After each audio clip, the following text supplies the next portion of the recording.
साहेब निरोप घेतो. दादाची ड्युटी संपली. सुनेत्रा, आज अर्ध्या वाटेवर साथ सुटली ग. तू संसाराचा गाडा खंबीरपणे ओढला म्हणून मी बाहेर लोकांसाठी धावू शकलो.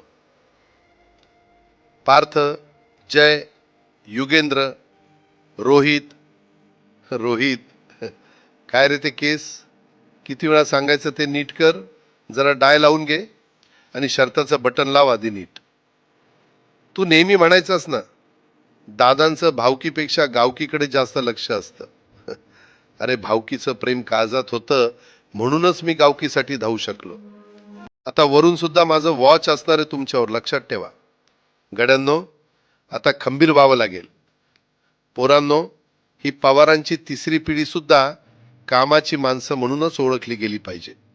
सुनेत्रा, सुप्रिया ही पोरं आता मोठी झाली असली तरी त्यांच्यावरचा तुमचा हात काढू नका.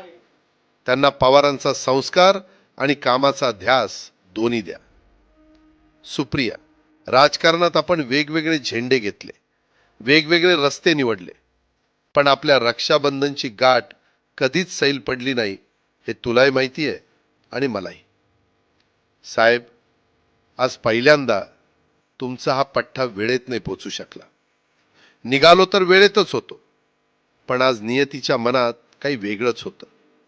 तुम्ही मला बोट धरून चालायला शिकवलं आणि मी थेट धावायलाच लागलो. कधी तुमच्या पुढे गेलो असेल तर ती सुद्धा तुमचीच पुण्याई होती.